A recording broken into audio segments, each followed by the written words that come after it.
Hello, everyone. Welcome to the Purple Stars podcast. I'm Sarah, your host, and we have someone on the show who has changed so many lives. She is the founder of the Gentle Barn Foundation, an amazing speaker, author, celebrated animal welfare advocate, and animal communicator. Please welcome Ellie Laks and her dog.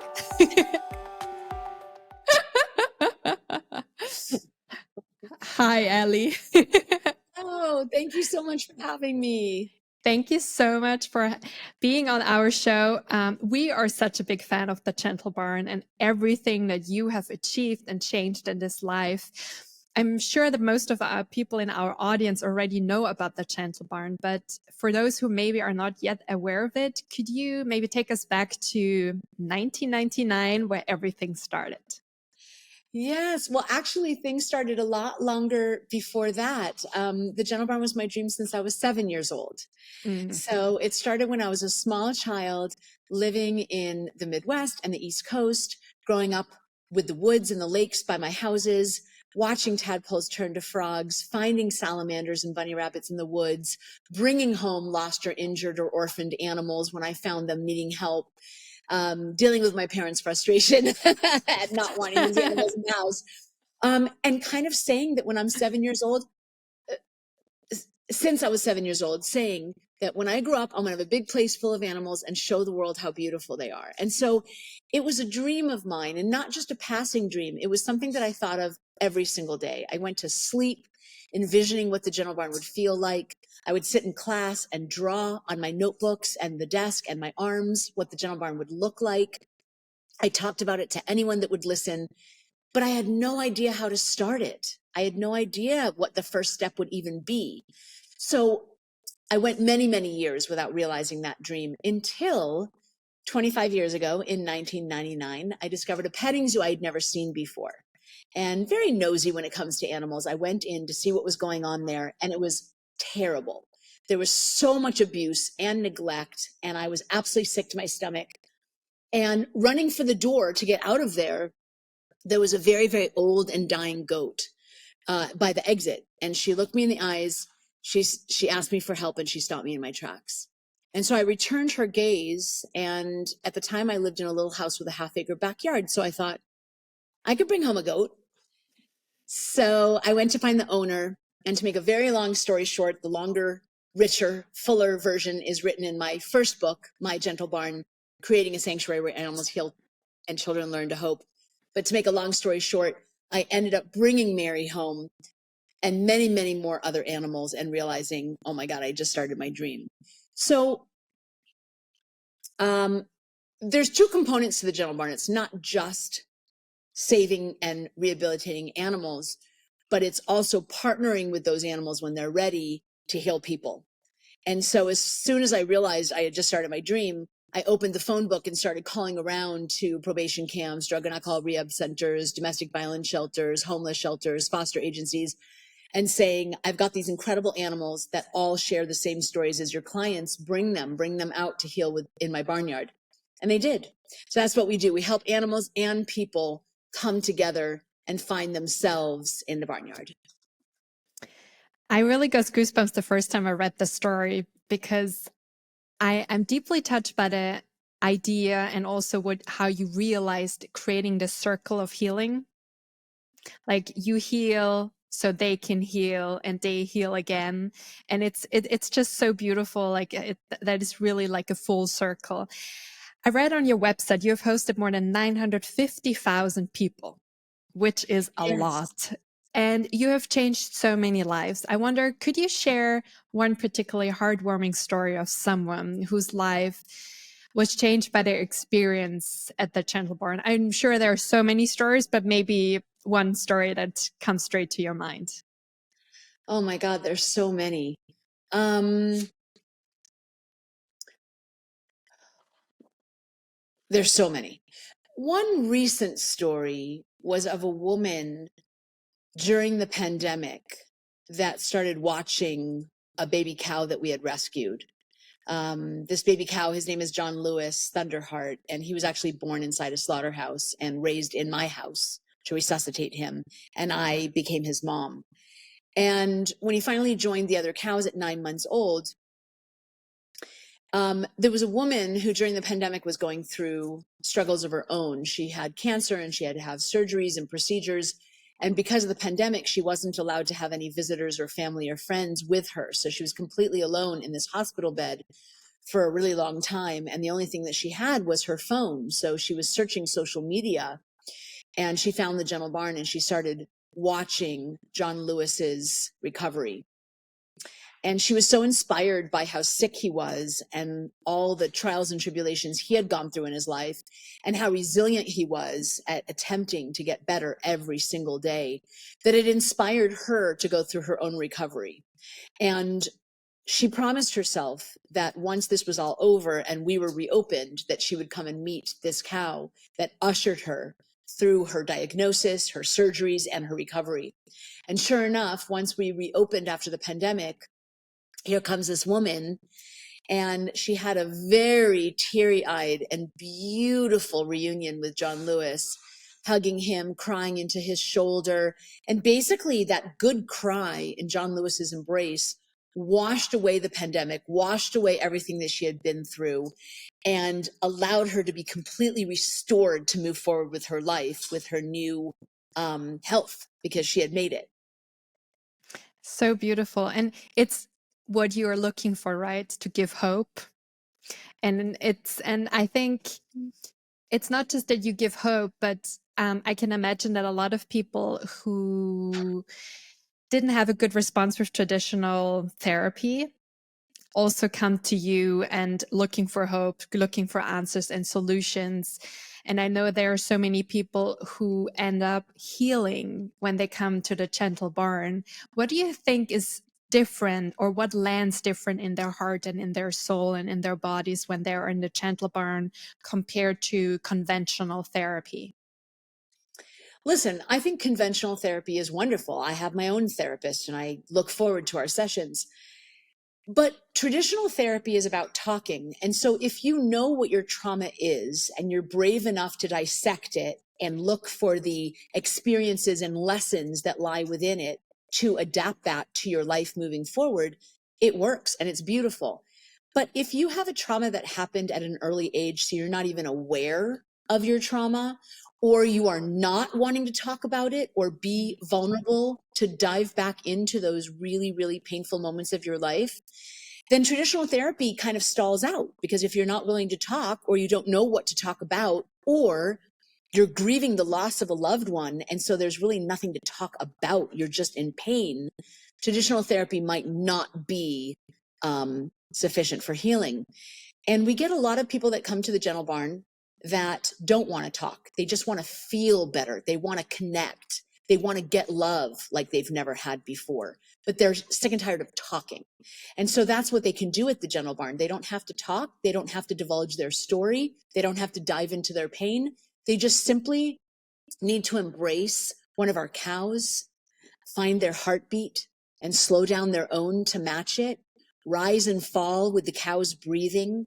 Allow the cow to wrap their neck around this person. They can weep into their shoulder, or they could just close their eyes in meditation. It washes away their thoughts and their worries. It roots them in present time. It grounds them and centers them. And it gives them the feeling of hope and healing, humbleness and vulnerability that is sometimes hard to find with words. It shuts down that left brain and it opens that right brain. It opens up the intuition. It opens up the heart. It opens up those connections to feel another being's love without words.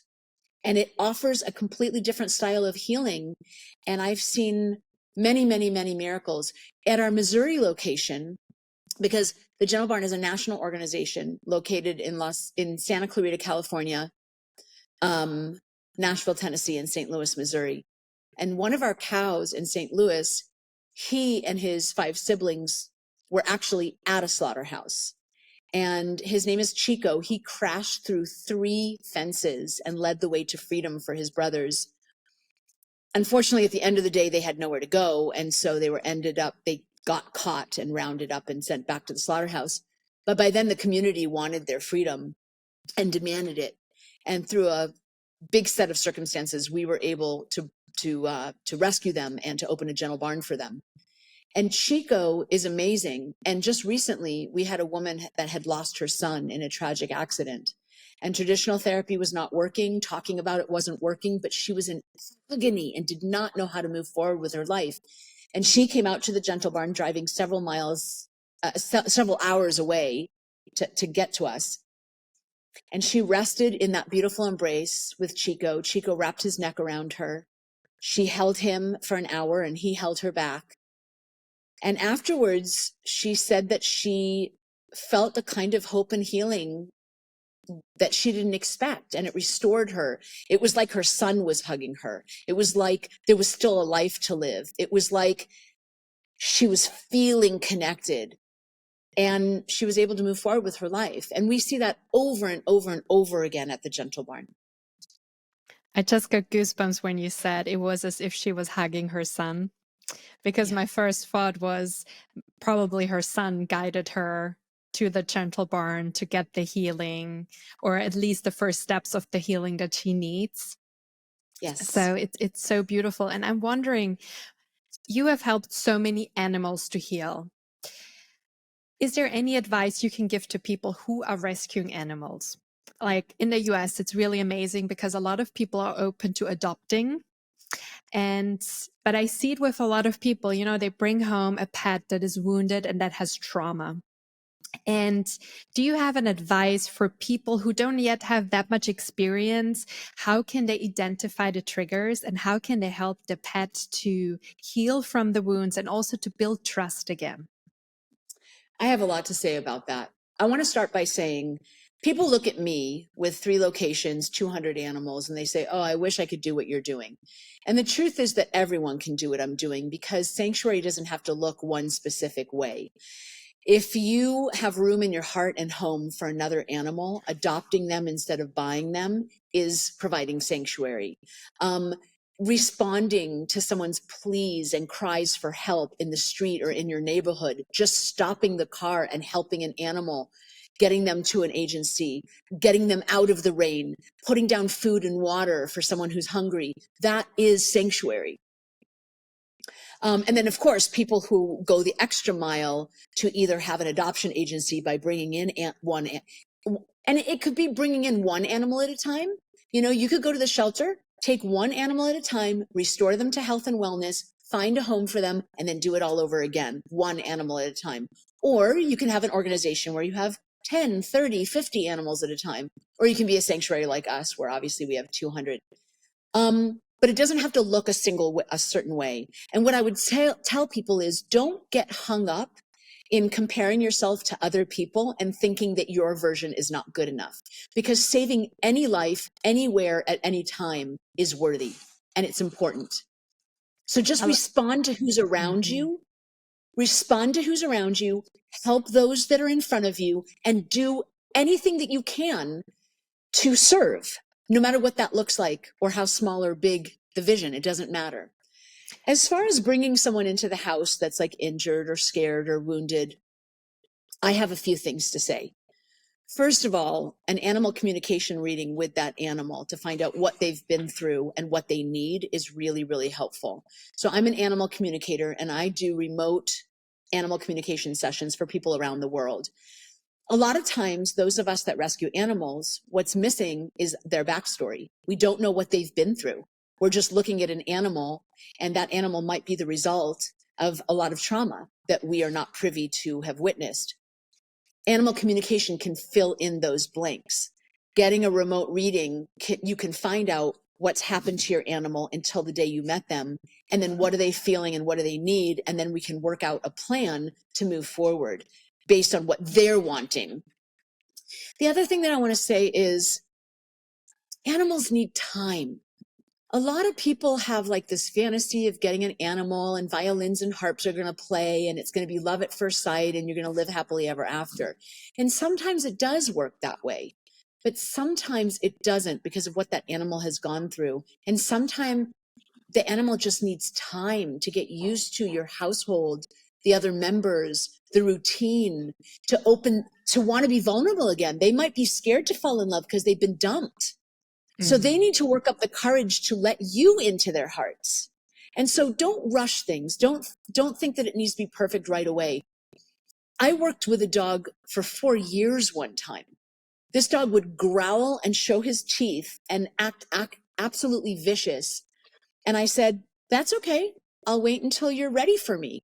And it took him 4 years. But then he decided to trust me, and he decided to heal and recover. And I ultimately found him a beautiful home where he lived the rest of his life in someone's bed, in someone's embraces. And I think that there's a lot of adoption agencies or even private people that would have euthanized him long before, because they would have said, like, this is taking too long, this is impossible, he's dangerous. But I didn't say any of those things. I just said, take as long as you need. And he took 4 years, but then he finally healed. So anyone and everyone can heal. They just need the amount of time that they need. The other thing that I'll say is, a lot of times people take in wounded or troubled animals and they rely on other experts for suggestions. They go to trainers, they go to veterinarians. And I'm not saying that some trainers and some veterinarians aren't wonderful, but what I would say most of all is trust your own instincts. You know, I've heard crazy stories like a trainer saying, oh my God, that's an aggressive dog, you should euthanize them. And of course the people don't, and they end up being a wonderful animal. So some experts give wonderful advice, and some experts can't see the animal in front of them, and they're just going to slap a label onto them, and it's not going to be the right advice. So trust your own instincts and do what you think is right, and don't necessarily hand over your power to someone else just because they're the expert in the room. And then I guess the last thing I would say is spend some time shutting off your phone, switching off your computer, switching off the television, and just sitting in a comfortable place. You don't have to pet the animal to bond with them. You don't have to hold the animal to connect with them. Just be in the same space as them, wherever they're comfortable being. And you can look them in the eye. You can talk to them. Let them know all the wonderful things you think about them, that they're beautiful and they're brave and they're strong, and that you've waited for them and you're so lucky to have them. And then paint the picture of what their life is going to look like. Give them some hope. Let them know that you're going to go for long walks and you're going to take them to the beach or the snow or the mountains, that you're going to love them for the rest of their lives, and that you're sorry for what happened to them before, but you're going to spend every single day for the rest of their lives making it up to them. And let them know why you love them. Those conversations matter, because I really, truly believe that animals understand every word that we say. Mm. I love it. It's just so much wealth of wisdom you're sharing. There's so much I want to say and also ask. I have so many extra questions now. So one thing I want to say, like what really helps me when it comes to any kind of animal, whether it's someone with trauma or getting a new dog or babysitting someone else's dog, always humanizing the situation and thinking, if I was moving to someone else's home, oh, how long would it take me to feel comfortable? Or do I consider 4 years after having been dumped by my mother or whoever, would 4 years sound like a long time? So I think sometimes taking that situation and transferring it to a human example really helps. And I love what you said about it doesn't just need holding them and petting them. I see it as a relationship. If I am starting to be in a relationship with someone, whether it's romantic or a friendship or a neighbor, I talk and I say what I appreciate about them. I acknowledge what they feel. I take time getting to know them. And I love what you said about the animal communication part, because when we get to know someone, it's also about getting to know what was before that, so we can be more mindful of their wounds and their triggers and know, okay, if I do, I don't know, if we walk in the dark and we pass a black Labrador, he will get a freak out because something happened with a black Labrador in the dark. And just knowing, and then to help him or her to build new positive associations and know next time the situation can be safe. So I think whatever helps me a lot is like to say, if this dog or this cat or any other animal would be a person, How would I approach it? I think that really often helps. And I would love to talk and continue about talking about the animal communication. For those who are still new to that topic, could you walk us a little bit through? Because I know you do it online, offline. You talk to animals alive who are past. Yeah, so I know a lot of people love this topic, but maybe to the ones that are new to it, share a little bit about it. Absolutely. So I was born an animal communicator. I was born talking to animals. I thought it was totally normal. I thought everyone else did it. Um, in the woods and the lakes, if there was an animal that was in distress, they would literally call me. I'd be in my house playing in my room, and all of a sudden I would hear the call in my mind of someone needing help. And I'd say, "Oh, I'm coming." And I'd run down the street, and there'd be a bird that fell out of her nest. And I'd say, "Oh, I'll bring you home. Thanks for calling me." I thought that was totally normal. Um, I was very surprised in elementary school and later high school, seeing the people around me. Not only did they not have that gift, but they were teasing me for mine. And it was super confusing. In doing dog and cat rescue prior to the Gentle Barn, and then the last 25 years founding the Gentle Barn, animal communication has been invaluable because I've been able to, like we talked about before, ask the animals their backstories, ask them what they want, what they're feeling. It's really been invaluable in welcoming new animals because I know exactly what their story is, what they're dealing with, and what they need and want, so I can fulfill their every wish even better. It's also been amazing at end of life decisions when there's an animal that is very ill. Are they in pain? Are they not in pain? Do they want to go? Do they want more time? Do they have a bucket list? Do they have things that they want to experience before they go? Humans typically have the ability to express those desires, but animals don't. And so hearing straight from their mouth what they're feeling and what they want, allows us to fulfill their every wish, but also take some of that heavy weight of the decision off our shoulders because we're hearing straight from the animal what they want. And then it takes away that guilt of like, oh God, am I doing the right thing? Am I not doing the right thing?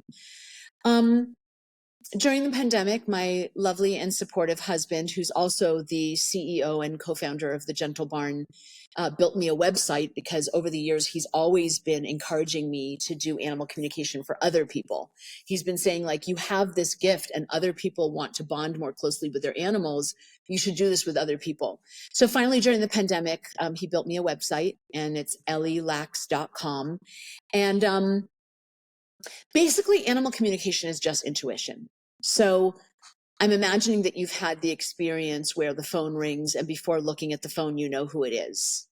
Or you're talking to someone and they're smiling and saying all the right things, but the hair on the back of your neck is standing up because somewhere inside of you, what they're saying is not matching what you're really getting from them.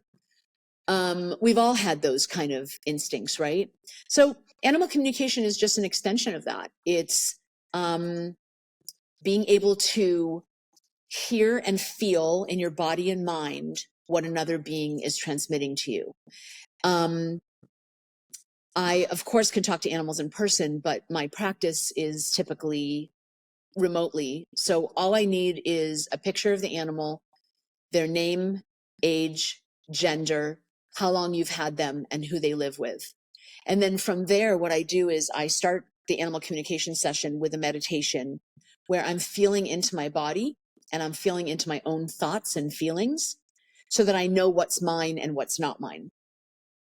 And then I go into the communication and I pose questions with the animal looking at their picture. And I wait for the answers to come. And I think we all can do this. I think every single solitary living being on this planet operates with intuition. We've all seen a school of fish. It's not a leader and then a followers. The school of fish is literally moving in the same direction at the same time. It's because they're one mind. They're connected intuitively and they're literally moving in tandem because they're all thinking the same direction at the same time. Gazelles or prey animals needing to go to the river to drink. Intuitively, they know when it's safe and they know when it's dangerous. Their very survival depends on intuition. And I think Aboriginal cultures and Native cultures operated with intuition and communication as well. They talked to the deceased, they talked to animals, they could feel the living energy from trees and plants. And somewhere along the line in Western civilization, we've lost that ability. And it's about needing someone to connect us to God in a church, or needing someone to connect us with knowledge in a school. And it's all about, no, no, no, don't trust yourself. Trust someone else. Listen to someone else. Someone else is always the expert. And I think in a way, because of that conditioning, we have all lost a part of ourselves, if not completely all of ourselves. And now we just give over the authority to everyone else around us. And we don't know how we feel, and we don't know what we want. And we don't even know what an instinct is if it hits us in the head. And I don't think that we need to learn how to do animal communication or practice intuition. I think that we need to remember. We need to remember who we are, and we need to open ourselves to connect with every living being, because everything on this planet is alive. And when we acknowledge that and we practice it, and also animal communication is a muscle, right? It's like meditation is a muscle, or exercising your body is a muscle. You're not going to be great at it the first day, but when you practice more and more and more and more, you see validations of your conversations, like, oh my God, it was really true. And you really trust the answers that come back to you. You can start developing that muscle and getting connected. I will say that, in my opinion, and you could completely disagree, and I hope that you don't mind me saying this, in my experience, having a daily meditation practice and practicing a plant-based diet really, really super helps the intuition and the communication. I think that the energy of violence could make it harder to connect to others, and not being able to sit still in the quiet and connect to your higher self also kind of impedes that kind of intuition. So for those of you that want to be more intuitive or want to talk to your animals, I would highly advise exploring a plant-based diet and creating a daily meditation practice, because those two things will really help open you up. So I totally agree with what you're saying. I think meditation, in whatever way people meditate, some might do it, on the beach, some might go in the woods, some might just do it in their bed. But I think sitting in stillness, that's the only way we can truly reconnect with the whispers of our intuition. Because as you said, it's about remembering, it's about reconnecting. And when there's so much noise happening, it's sometimes really hard to hear the whispers of the intuition, because intuition is not screaming. And that's why it's really important to get that stillness. And so I personally, I eat, I would say around like 80% plant-based and 20% the rest. But I also know, and I really can feel it. And I see this with a lot of my clients who are artists, interestingly. And I think especially with composing music, intuition is so important. Around those times, they really make sure they eat plant-based and also less sugar and less gluten. Yes. Because all the creative channels or intuitive channels, whatever you want to call them, they get blurry and they get blocked with alcohol, nicotine, sugar, like heavy meals, anything that's greasy. So food is very, very important to reconnect to our intuition and also stillness. And one thing I also find, it's what you said, it's about seeing us as a muscle, which we build in trust. And it can start with little things where what you said earlier, oh, I felt someone was about to call, or I felt I should reach out to someone, or, oh, maybe I should go on a different route to work. And then you find out the road was blocked. It can be with little things. And then it's also easier when it comes to bigger decisions to actually fully trust in the intuition, especially in situations where maybe the conventional advice would be completely different. I completely agree. Before we dive more into intuition, I would love to know, what are some of the common questions people want to know when it comes to animal communication? I'm sure there are a lot of questions that are common, whether the animal is alive or dead. Well, the most popular is people that have lost a loved one and they are just grieving and mourning. And, you know, one minute the animal's there and the next minute they're gone. And sometimes that animal is their soulmate and they just, Mm. it's so painful. And I love to do all kinds of animal communication, behavior issues, health issues, even lost animals. But I have to say that talking to animals that are on the other side is my absolute favorite thing to do in the whole wide world, because I know what it means to that person to be able to reconnect. And I can talk to that animal and relay memories and messages. And then now all of a sudden that grieving person is laughing hysterically because they forgot the sound of their animal's voice, or they forgot how they played with that one toy.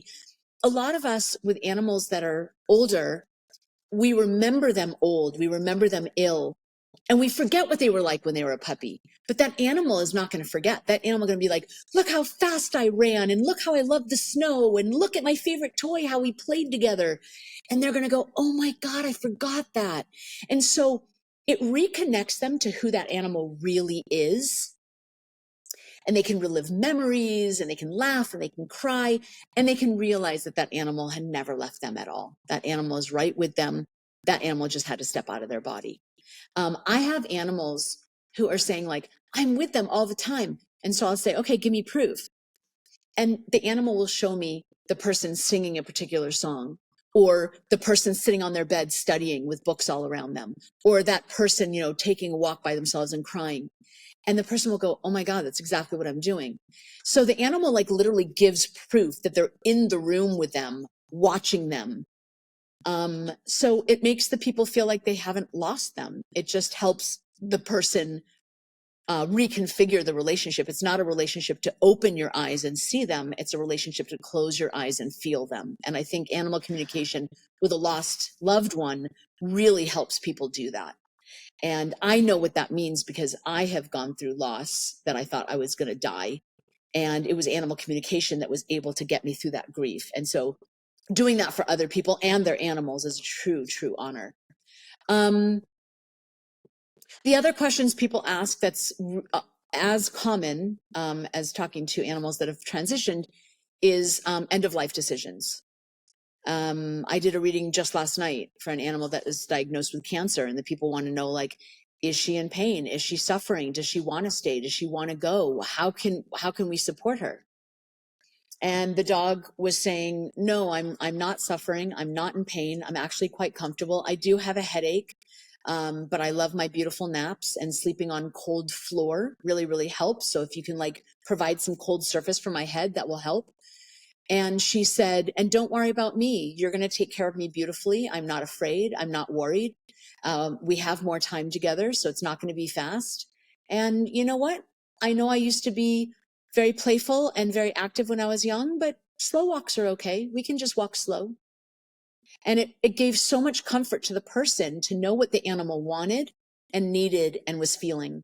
And then she could move forward with this horrendous diagnosis, knowing that the animal has what they need, and knowing that if circumstances change, she can always book another session and we can do another check-in. And then people call me with behavioral issues, health issues. I had this one dog, the dog was in terrible pain, and the veterinarian was saying that it was a spinal issue and wanted to go in and have surgery. And just before the surgery, they said, oh, we better talk to Ellie first. And so I did a reading, and the dog was saying, no, it's not my spine, it's my pancreas. Hmm. And so the people called the vet and told him that, and he was like, no, I don't know what you're talking about. It's the spine. And so the people called me, and I said, get a second opinion. It is not the spine, it's the pancreas. And so they got a second opinion and some more diagnostics. And sure enough, it was the pancreas. And that reading avoided, can you imagine if the doctor Yeah. had opened up that dog and operated on their spine? Hmm. So lots of health issues, lots of behavioral issues, people who have a dog and they want to know if they want a companion. They have two dogs that are fighting and they don't know why. I had a client who had a cat for a number of years and then got a puppy, and the cat moved out of the house and refused to come home. And through animal communication, I was able to negotiate with not really the cat. The cat was like, I'm never coming home. But then I asked to talk to the puppy. Yeah, this cat was mad. really mad. But then I talked to the puppy, and the puppy didn't have a mean bone in his body. He didn't want to hurt the cat, but he was super curious. And every time the cat came near, he would run after the cat, not to hurt him, but he wanted to smell him and check him out. And so I told the puppy, listen, every time you run towards the cat runs away, right? And the puppy said, yeah. And I said, how about you just lay down and let the cat come to you? And the dog said, okay, I'll try it. I'll do anything. I want to be friends with the cat. And sure enough, for the next few weeks, every time the dog saw the puppy, he lay down. Every time the cat saw, every time the The puppy. every time the puppy saw the cat, he would lay down instead of pursue the cat. And sure enough, the cat started coming over to him, and now they're best friends. Wow. I'm wondering, because you said you also have people coming with behavioral issues. I've seen this a lot in my work, both as a coach and the founder of Purple Stars, how pets tend to absorb and also mirror our own stress, fear, anxiety, nervousness. And it manifests with pets differently. For some, it's physically allergies, digestive issues. For some, it might even be cancer. While for others, it's more behavioral, like separation anxiety, excessive barking. What messages do pets have when they mirror something to their families and say, hey, I want you to see XYZ? Like, what are the messages that they sometimes come up with? I have the perfect story for exactly what you're talking about. I had a client that reached out and said, can you please talk to my dog? She seems really, really anxious. She has anxiety. I don't know how to help her. I talked to the dog, and the dog was like, oh, no, there's nothing wrong with me. But my person, she gets so stressed out. She is working with so much. She has so much to take care of and so much to do. She races around at 90 miles an hour. And in those moments, I'm telling her, stop what you're doing and just hold me so I can calm you down. And there was nothing wrong with the dog. The dog was saying that the person was a mess. And that when she started shaking, it's not because she needed anything. It's because she was telling the person to stop what they were doing so the dog could help the person. I also want to say that, like, listen, I think that animals can be our soulmates. I think animals can be our healers and teachers. I think some animals have a lot of wisdom to share. But I also want to make sure that we're saying that animals are also here for their own reasons. There are a lot of people that talk about how, like, oh, animals are just here for us, to mirror us. No, animals are here for their own reasons, for their own journeys, for their own life lessons, for their own healing. And when we're lucky enough to share space with them, then we get to share life with them. So I don't know, in this conversation, I don't want to kind of come across like all animals are just here for us. They're here for their own reasons. And then sometimes they get to teach us lessons along the way. It's like with us humans, right? We're all here for a purpose. We're all here on our own journey, and we're here to spend time together. Sometimes we teach each other lessons. Sometimes we mirror each other. I think it's just like, we are one. And then it's just about being mindful and being aware and making sure that we can contribute to each other's journeys in whatever way it is. And a big part that you are contributing to our journey today is talking about intuition. You wrote another book. Can you share whatever you can already share, because it's going to be published in May? I'm very excited. Like, can you give us a glimpse? What are the nuggets of wisdom you're sharing with your readers? Yeah, so my second book, it's called Cow Hug Therapy, How the Gentle Barn Animals Taught Me About Life, Death, and Everything in Between. And the publishing date is May 21st, but it is available for pre-order right now as we speak, wherever books are sold. The book is about the amazing, extraordinary matriarch cows and other animals at the Gentle Barn that have taught me my greatest lessons. They have shown me how to celebrate birth. They've shown me how to grieve through death. They've shown me about self-care. They've taught me about meditation and forgiveness. And gratitude. Oh my God, they have so much to teach us about gratitude. Each chapter is about a different amazing animal and their story and their recovery and their messages for us of how to be better people. It's really interesting because if we look at every other animal species, they all make time to meditate every single day. Every single one of them. They live in present time. They operate through gratitude, not complaint. They practice self-care, and they sit in the stillness every single day, every single day. We're really the only species that live in this high-tech, fast-paced world, and we know how to have and we know how to do, but we have forgotten how to be. And I think that that's one of the greatest lessons animals can teach us is how to be present, be in the moment, be grounded, be still. Do you think that comes a lot from, despite of course what society expects us to do and how they portray the perfect picture of us being workaholics and more and further and faster, but I see it as a lot comes from fear. You know, the fear of like, if I am meditating, what will come up? To be like the fear of being what is, the fear of with a lot of people who see their self-worth tied to achievements, they're often scared to slow down because in the moment they are just being, you know, do people still love them? So what I do with my clients when they say, oh, I can't sit in stillness, I often look at, despite it also being a practice, I also look at what are the blocks in them? What are the fears? What do they associate with being?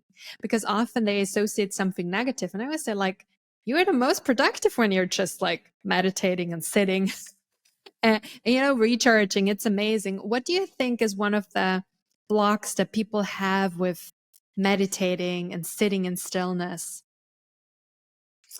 Well, I think the biggest block that I find is just the switching off the monkey chatter. Our brains, with, living in just such a fast-paced, high-tech world, our brains are going all the time. And I think that our brains have kind of run away with us, right?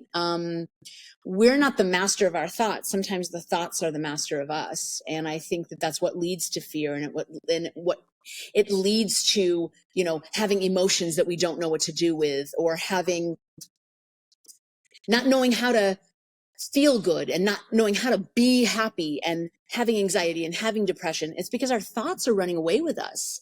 So one of the perks of meditation is we can learn how to control our thoughts so that we are thinking our thoughts instead of our thoughts running away with us. And so it is hard in the beginning. It's hard to stop your thoughts. It's hard to sit in the stillness. It's hard to stop thinking. But the more we meditate, again, it's a muscle. The more we meditate, the more we can start being aware of our thoughts. And then when we think of them, just go, okay, that's fine. Thank you very much. Dismiss it and go back to the stillness. And we can train our brain to be in the stillness. And I really relate to what you were saying because, I'm also a workaholic. I worked 24 years without pretty much a lunch break and without days off and without vacations. Like, I'm happiest when I'm at work because I'm living on purpose and I'm living my dream and I love what I do. And I found myself really struggling on my days off because it's like, well, then who am I and what am I doing? And I remember having this internal dialogue with myself, trying to figure out, well, who am I separate to the gentle barn? Like, I have the gentle barn, I have the work, I have the animals that I am blessed to know and work with. I have the people that are coming for healing. I have my staff. We understand that, but who am I without it? Like, do I have an identity without the gentle barn? And when I first started having that conversation with myself, I would have panic attacks. Like, I felt like I couldn't breathe. Like, what do you mean? I'm no one without the gentle barn. But I've had that conversation with myself for a number of years now. And I've gotten to the point where I get it now. I love the gentle barn and I want to spend the rest of my life working at the gentle barn. But I am someone without the gentle barn. I am someone. And so then the question is, well, then who am I? And that was not a quick answer. That was something that I had to really work on through meditation, through talking to my angels and guides, through walks in nature. Who am I? And I think that that's one of the reasons why we're all here. We're all here to discover who we are and why we've come. And I think that those are two things that we know as children, but very quickly get beaten out of us through, whatever, religion, school, our family of origin, when life is tough, we can get diverted from knowing who we are and why we've come. And so I think part of this journey is to rediscover as adults who we are and why we've come. And once we've discovered that, oh my God, that's paradise.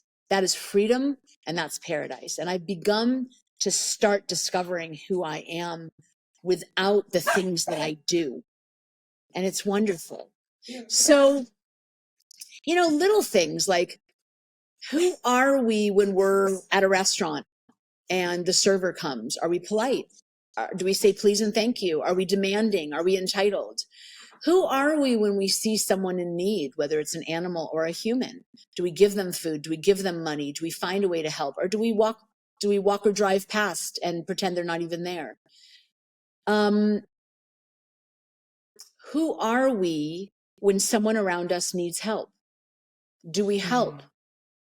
Or do we ignore? Who are we when no one's looking?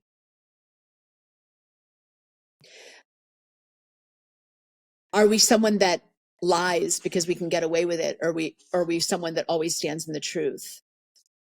God, I think those things are so important. And I talk about that in my book. Those are the real questions that we should be asking ourselves, not how do I look? What is my belt size? How much jewelry do we have? How much money do we have? Those are all superficial things that at the end of the day will never give us gratitude. Those things could be a reflection of how we feel inside, right? If we feel wonderful about ourselves, then those things can be a reflection. But I think when we focus on those things and not the things that are inside of us, that's when we can feel lost. And so I think we really need to know who we are in the face of people in need, in the face of people that are helping us when people aren't looking. We need to know who we are in those moments. And then it's easy to sit in the stillness and meditation because we're comfortable with ourselves. I so resonate with what you said, and I'm sure a lot of people in our audience love it too, because many attach their work or even being a mother, being a wife, whatever it is, but something to I am. And I love the question, introduce yourself without telling me what you work. It's such a fundamental really hard question. To do. Yes. Yes. It's really hard to do. I remember, I think around 7 years ago, I was like mid-20s and I was sitting there and I was like thinking, man, I love coaching so much. It would break my heart if one day I wouldn't be a coach anymore for whatever reason, because you don't know how paths, where they're going. And it was just right before my birthday and I sat in meditation and I journaled. And I journaled something that really helped me to take a lot of pressure off my work title. Because I came to an understanding, I'm here to bring more love. It's to help people to love themselves and to make animals feel loved and help. And, love is not just for work. It's what you said. Like when I'm at the supermarket, if someone is really nice and I'm telling the person working there, thank you for working today. Thank you for being kind. It's also that I'm in my purpose. It is sharing love. Or when I'm smiling at the stranger, or when there's an older woman, I'm opening the door for her, like all these little things. And so whenever I do it, I'm like, yeah, I am living my purpose, like even on an off day. And it's something that has really helped me to loosen the grip on putting a title on it, because I know I can be in my purpose, whether it's as a dog mom or maybe a future mother of kids, as a coach, or even if I might in 20 years do something completely different, because who knows what happens. But that it's not my vocation is not being a coach, but my vocation is to help people feel more love, and through that being happier, being healthier, and being more successful in whatever way I'm going to do it. And so I love what you said, like, who am I in those moments when no one is watching? And who am I without my job? I think it's something so important to reflect on it and also allow the answers to change for over time.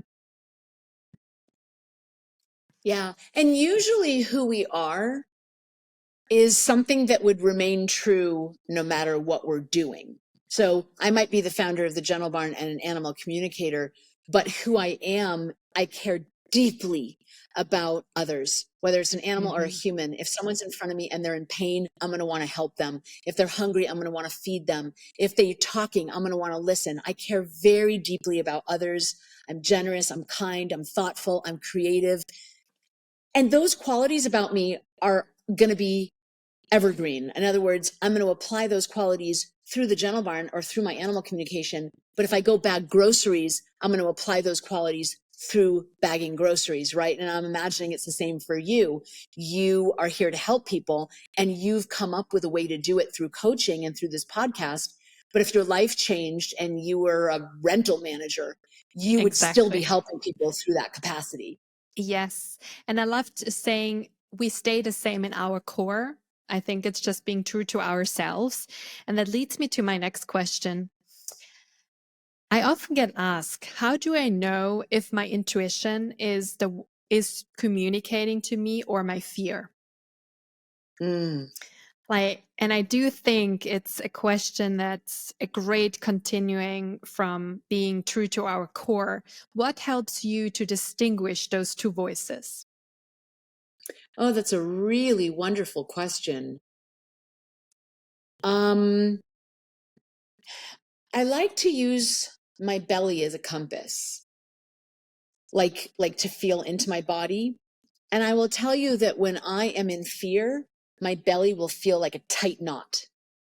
But when I'm in intuition, my belly will feel relaxed and it will feel good in my body. So I definitely pay very close attention to how my body is feeling. Also, I find that fear comes with all kinds of worried thoughts. Well, what if this and what if that and what if this and what if that? Intuition doesn't come with those worried thoughts. Intuition feels good. It feels good in my body. It feels good in my mind.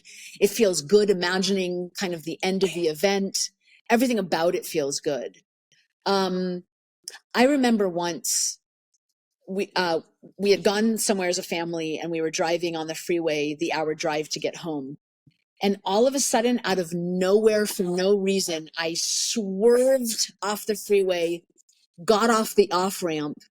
And my husband was like, "What are you doing? We are nowhere near home." And I said, "I don't know yet." And he goes, "Well, do a U-turn and get back on the freeway." And I said, "Nope, no, I can't." And I took a right and then I took a left. And he goes, "What are you doing?" And I said, "I don't know yet." And he said, "Well, turn around and get on the freeway." And I said, "I can't." And I drove down the street, and sure enough, there was a dog that had gotten hit by a car. The onlookers were on the sidewalk laughing, which is so inhumane. I don't even know how to digest that. Stopped the car, ran into the street, scooped up the dog, got him to the nearest emergency hospital. And then when it was all said and done, I looked at my husband and I said, "That's why." But that wasn't born out of fear with worry and anxiety. That was born out of, I got to do this and I don't know why yet. But I trusted my instincts. I'll give you an example of a time when I didn't trust my instincts. I was about to ask. Nice. Love it. Nice. This is what it looks like when you're on a podcast talking about intuition, and I don't even let you ask the questions because I'm already answering them. Next level. Next level. The ultimate level is I'll just do the podcast by myself because I'll know the questions. This will be part 2. Okay. Oh my God. So here's an example many years ago when I was not confident with myself, when I doubted myself, when I let authority take the lead, when I was not living in intuition. I had a very beloved goat. Her name was Divine. And she came from severe trauma. We rehabilitated her. She was lovely. And then one day she couldn't walk. I had the vets come out and they looked at her and they said, well, I don't know why, but it seems like she's never going to walk again. And she was happy. She was not in pain. She was not uncomfortable. We put a adorable green sweater on her and hand fed her and made sure she had a fluffy bed of straw. She had all her friends around her. And every single day she had our guests come and offer her treats and cuddle with her. And she was happy. She had a smile on her face. Her eyes sparkled. And then one day the vet came out and said, I'm really worried that this is, I don't know, XYZ disease. And we want to bring her into the hospital for a treatment. And I immediately had that feeling in my belly where it was a knot. My belly was a knot. My body was all tense. It felt wrong. And I said to the veterinarian, she's so happy. She loves her life so much. Can't we just take care of her and keep her clean and take care of her? And the vet said, no, she needs this treatment. If you don't do this treatment, then you're neglecting her. And, we want to make sure that we're giving her all possibility to walk again. And every fiber of my being was screaming, don't do it, don't do it, don't do it, don't do it. But I did not trust myself at the time. And the vet is threatening me, telling me I'm a horrible human being if I don't, and that she's the expert and she knows what's best. And I picked up my goat and I walked her to my car and I put her in the car, and every fiber of my being kept screaming, don't do it, don't do it, don't do it, don't do it. And so I called the vet out and I said, I don't think I should do this. And the vet started yelling at me, you have to do it, I'm the expert, you have to listen to me, blah, blah, blah. Gave away my authority, gave away my power, drove this beloved goat, happy goat, to the vet, brought her into the vet. The goat's miserable, she's screaming, she's uncomfortable. The veterinarian starts the procedure and said that it's going to be a few days. So I kiss Divine on the forehead, tell her how much I love her, drove away. I hadn't even arrived home yet. And the vet called me to say that she died because they gave her the wrong medication or a overdose of the medication or whatever happened. And she was happy in my barnyard.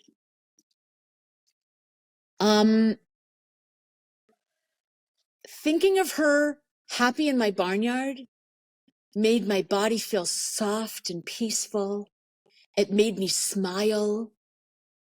Thinking of her going to that vet's office, everything in my body tightened and it felt anxious and it felt worried and it felt terrible. And I didn't then know how to trust my instincts or in the face of the expert, right? And that's what happened. And afterwards, thank goodness for animal communication, because honestly, that story is enough for me to quit the Gentle Barn, close down our doors, and never do this work again.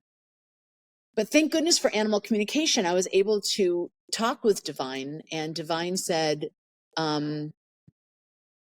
it's okay. It's never bad going home, but please, please, please use me as an example to never, ever distrust your instincts again. And she said, please get a heart-shaped tag with my name on it and wear it. And whenever you forget your instincts, I can remind you.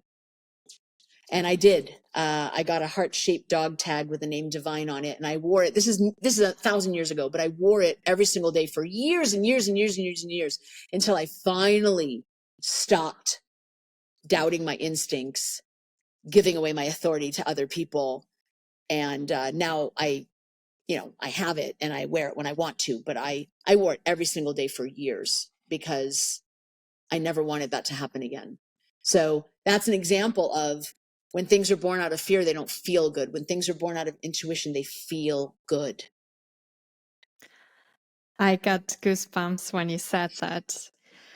It's such a, I don't even have the words for it. It's such a beautiful, sad story, which also gives hope and shows how much sometimes animals love us to teach us a lesson and to make sure we use our gifts to the most after they have left. Because the gentle barn wouldn't be the gentle barn today without your intuition and your courage to listen to your instincts and to put them to use and to have your animal communication. And I find Thank you. it so heartwarming, even if it's a sad story, but heartwarming that divine, and I find even like with the name, having this divine reminder that how what a gift and what a talent you have with your instincts, and that you are also not just healing through the gentle barn, but also now with your next book, helping people to touch into their intuition and to trust their instinct. This leads me to another question. In the beginning, we talked about the circle of healing. And I'm wondering what part of yourself has healed in that circle? Well, so first of all, as a child, the reason I started the Gentle Barn with a combination of healing animals and healing people is because when I was a child, I went through a lot of challenges growing up, a lot of loneliness, a lot of feeling like I didn't fit in, a lot of feeling like the people around me were not like me. I always loved animals. I could hear them. I felt connected to them. And the people around me just saw animals and nature as just an object that we could use and throw away when we didn't want them anymore. So it was very, very confusing. Um, and the closer I got to animals, the further away I felt to humans. And so it was always animals that I went to cry and they listened. It was always animals that were there to make me feel wanted and lovable. It was always animals to encourage me to keep going when I didn't want to be here. So I know how therapeutic they are and I know how healing they are. And so my 7-year-old dream of having a big place full of animals to show the world how beautiful they are and all the lonely, hurting people of the world can come and heal with us was the second sentence. And I really wanted to save these animals, and then I wanted to partner with them to heal people. So, would you say the part in you that has healed is that you found your place where you belong Yeah. and where you don't feel different? That's a really good point. I felt so different as a child. And in creating the Gentle Barn, I created this circle of not only animals, but people that are just like me. Mhm. Right? So our volunteers, our staff, our board of directors, our guests, they are all people that are exactly like me. So yeah, in a way, I've built my community, and it's really an honor to share our love of animals together. If I hadn't already my job, I would apply for one at yours. And I would must hire you. must be amazing. Ellie, we usually wrap up our episode with a little pet Q&A. I've heard already your dog in the background. Could you tell us a little bit about your dog name, like maybe a little story about her or him? Yeah, so I have 4 dogs, but the Oh, one that you're 4 dogs. hearing, yeah. No, but the one that you're hearing is Little One. Okay. She was left in our parking lot overnight. Someone had climbed over our fence, put her in a crate, and put her in the middle of our parking lot in the dark of night, and we found her in the morning. She was shaking so hard, I thought she was just going to fall over. She was terrified. And I didn't want to just grab her out of the crate because, well, I didn't want to get bit, but I also didn't want to push her too far, too fast. And so I laid in front of her crate for 4 hours, singing to her and talking to her and telling her who I was and telling her how beautiful she is and how I'm so happy to have her. Finally, after 4 hours, she let me touch her, pet her, and then pull her out of the crate into my arms. And then I spent the rest of the day just holding on to her and just kissing her and holding her. And by the time I let her go, she was mine. She followed me. But she was frightened of the leash. Didn't know how to be in a car. Didn't know how to socialize with other dogs. And so I got to share those experiences with her. And now she loves going in the car. She looks out the window the whole time. She's so, like, her eyes are this big. She loves going on hikes into the park, into the beach. She's very playful with other dogs. And now any human being in my office or in the house sits down, she's in their lap. So she has made a full recovery, and she sleeps with me, and she's a very good kisser. I call myself Oh, her puppy because she licks me like a puppy. like I'm a puppy. You know, she bathes me, and I'm like, I just took a shower, I'm good. And she's like, no, you need a good bath. And she gives me a good bath all over. And um, she's wonderful. I usually ask one question. Asking you the question is a little funny, though. If you could ask your pet a question, what would it be? Since you're an animal communicator, it's like double funny because you probably ask anyway all the time questions. People usually answer, they want to know, do you like the food I give you? Are you happy? Like, they have like, are you happy with like your bed and how we set things up? And do you like the lifestyle we are giving you? Like, what's one of the questions you maybe not want to ask, but did ask? I The one question that I would ask is, I wish animals could give me more information about what the other side seems like. I've had thousands of animals describe the expansive feeling, the light feeling, the bright, powerful, strong feeling. Like, I've had animals show me what it feels like on the other side. I've even had an animal describe, because I asked once, I said, I have a fair number, not all, and not the majority, but I have a fair number of animals that say they're coming back to their people. And I've experienced a lot of reincarnation in Mm-hmm. my family too. So I even asked a client once, like, the animals were saying, you don't have to do anything. You don't have to look for me. You don't have to try to find me. I'm going to try to find you. So I asked the animal, like, how does this work? I don't understand. Like, and it was fascinating. They described it like a bus line. You know how, like, you can look at a bus schedule and you could know, if you get on this bus, you're going to get there. And if you get on this bus, you're going to get there. So basically, that's what lives look like. They can look at a life and they can know where it's going to end up, and they could pick one that is going to end up in front of us. And I thought that that was so cool. That blew my mind. But I wish they could tell us more about the universe. I've had animals say, don't worry about me. I'm going home. It's fine. Don't worry. You'll understand one day. Everything happens for a reason. There's a beautiful, and I write about this in my book, there's a beautiful mosaic. And when we're up close, we just see individual tiles that mean nothing. But when we step back, we can see the whole picture and it all makes Mm-hmm. sense. But I still don't understand why things happen. I still don't understand why we come and go when we do. I don't understand why there's so much suffering and pain. Like, I just wish they could tell me even more about the way the world works. And I have tried, but they always say there are things about the universe that you'll never understand until you're crossed over yourself. And so I have to be patient, but I'm not very good at being patient. I was just about to say, I read the other day, sometimes we get fearful, and I'm not saying you get fearful, but sometimes we get fearful because we're trying to find the answers for questions that are not yet ours to find out. Well said. Yeah. Well said. There are answers that are not ours as long as we're on this physical plane. We will Yes. know it all makes sense one time, but while we're in this physical time, there is intelligence and knowledge that are not ours to know yet. Hmm. Very well said. And Ellie, I have this conversation a lot with artists. I always say, because they also want to often like understand. And I'm saying, guys, if we would understand everything, you would not have a job. Because there would be no need for music. There would be no need for poems and literature. Like, all of that would not be there if we had the answers to everything. And finding the beauty in the not knowing sometimes can be quite freeing.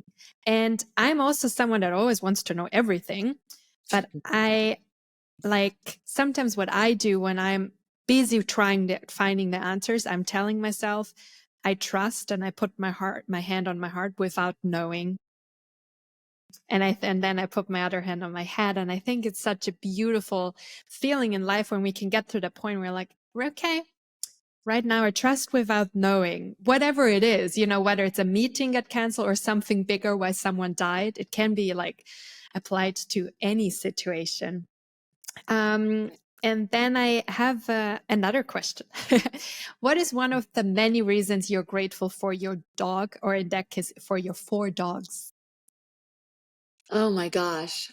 So my animals have really, really taught me about living in gratitude. And I try, like, it's just one of my intentions when I wake up in the morning is I'm going to live in gratitude today. I catch myself complaining every now and then, but I really want to live in gratitude. And I'm grateful for a great many number of things. But my dogs, I jokingly say, and it's kind of a joke and kind of a not a joke, that our animals kind of screw things up for our partners because they love us so completely and they're so excited to see us and they deal with all of our nonsense and they are so forgiving and they're so loving that they set the bar so high. Like, how are our partners ever going to compete with that? They can't. um, That is so and funny. It's just, and we do things with our animals that we don't do with any other human. I mean, I love my husband, but I don't bring him into the bathroom to pee and right. And Yeah. there are things that I don't share with him and I share with my dog. So I think I'm really grateful to experience that kind of relationship with someone, just absolute complete love with no self-consciousness, with no judgment, with no fear of rejection, with no fear of abandonment. They always choose me. Friends might come and go, partners might come and go, people might be upset with me, I might screw up relationships, but my dogs will always love me on a level that I don't know. I haven't found a human that will do that for me. I mean, my husband loves me, don't get me wrong, but it's conditional, right? We get mad at each other. But my dogs, it's a window into a love that can only come from animals. And I'm so grateful for that. I do think dogs or any kind of animal, they give us so much. But if we summarize it in one word, it's unconditional love. Anything they give Yeah. us comes back to unconditional love. It's, they love us whether we look good, whether we smell good, whether, like we had a bad day or not, whether we earn millions or we earn nothing. Like they always love us independently. And it's so beautiful. And I also think they teach us to love ourselves more by doing that. Well, I agree with that. I mean, I know I am absolutely the best version of myself next to an animal. Mm. So they give us an opportunity to be the best versions of ourselves. It's beautiful how you say that. And could I ask you as a last question, what's your opinion about our podcast? Very unfiltered. This is one of the best podcasts I've ever done. I love this conversation. I don't want it to end. You say last question and I go, "Aw, I don't want this to end. I want to talk to you for 3 more hours." This is what our culture needs. These are the conversations that us women have to have, and men. We have to have these conversations. We need to start broadening what we've been taught and what we've learned to encompass more. We've been taught what we can see, touch, and feel is what exists, and everything else doesn't exist. And that's just simply not true. There's so much more that exists. There's connections beyond the physical body. There's instincts without a written word or a spoken word. There's connections to all life form that we feel in our body, whether we're conscious of it or not. And I love these conversations. I love that you're on this planet with me. I love that you considered bringing me onto this podcast. And I hope you'll have me back because these are the conversations that are going to help awaken all of us to love, to ourselves, to being more proactive in saving our planet, in healing animals, in treasuring our body. And it's the future. It's where we need to go. So thank you for everything that Oh, you do and for having me. Ellie, thank you so much. I must say, my cup is right now so full. Like I feel so inspired and I love your energy. I love your positivity. I love how you're such a powerhouse and yet at the same time very gentle and intuitive. You just embody being happy with being yourselves and really walking in your purpose. And being of service. And it's just so beautiful. And we'll definitely have you back, latest by the time when your book gets published. Thank you so much. And it's a wrap for today, everyone. If you loved the conversation as much as we did, please share it with your family and your friends. And don't forget to tag both Ellie and us so we can keep the conversation going. And we're going to see you next Wednesday.